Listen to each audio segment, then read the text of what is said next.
Blangladorf, Ronnie, and Grogan had an epic battle. Blangladorf shot lightning bolts, and Ronnie and Grogan parried with their swords. Suddenly, Blangladorf transformed into an old woman. What's going on? He keeps transforming. I don't know. This is getting weirder and weirder.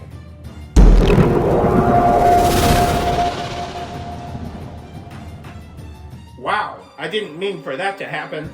This battle is taking far too long.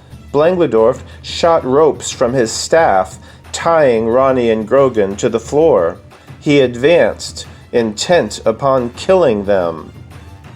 Blangladorf, what's your deal? Why are you so violent?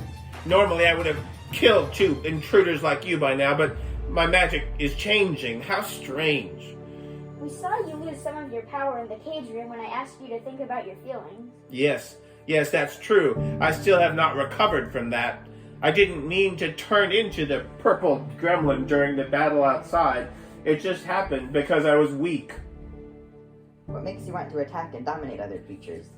What is a stupid question? I should go get a dinner knife and cut your throats.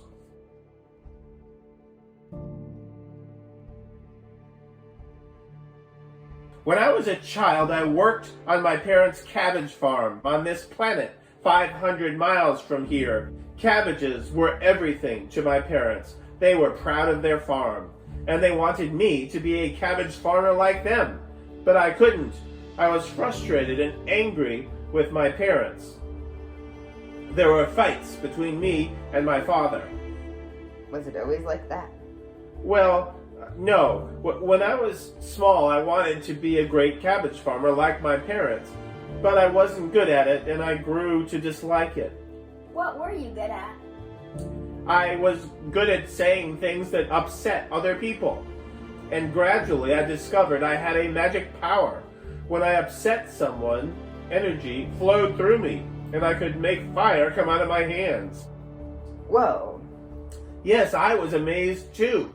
Once I spoke cruelly to workers on my parents' farm. I told them they were terrible farmers who would never succeed. When they angrily shouted it back at me, energy came into my body, and I used it to burn up a big crate of cabbages. My parents were angry, and I was kept away from the farm for days. Later, when I was 16, I burned down a large barn on my parents' farm. Then I knew it was time for me to leave. I went away and never returned. Sad. After leaving, I built an army of minion supporters and traveled the galaxy, expanding my powers by angering other creatures and feeding off their anger to increase my magic. I conquered creatures on many planets across the galaxy with my lightning bolts, explosions, and poison. He's crazy.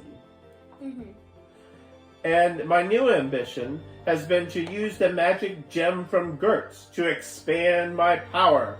I wanted to combine my magic with the gem's energy and energy generated by minerals from the ice planet. I expected to create my most massive explosions that destroy entire planets. Yikes. However, around this time I started to feel ambivalent about my empire. This made things complicated. Sometimes I wanted to heal people after hurting them. I transformed myself into an old woman and partially healed people I had attacked. The old woman in Kerwin's story. After stealing the gem from the tree and blowing Nedrick apart, did you go back as the old woman and heal him? Yes, it was strange, but I started to like healing people as well as hurting them. Sometimes I liked healing as much as hurting, which confused me. That is confusing. It's really messed up. My ambivalent feelings came to a crisis in the cage room. I wanted to kill you both, but you made me think about how I felt. I was badly confused, which made my magic weak. Well, maybe it's good that your feelings are changing. Maybe you should start using your powers to help instead of hurting and dominating. What could I do to help people? So many creatures hate me. Nobody trusts me. Where we come from, no one has heard of you, and our people badly need your help. We're from the wanderer planet BEDAZA, and we need to bring our planet back into a solar orbit. Yes, a cosmic catastrophe catapulted BEDAZA away from its sun many generations ago.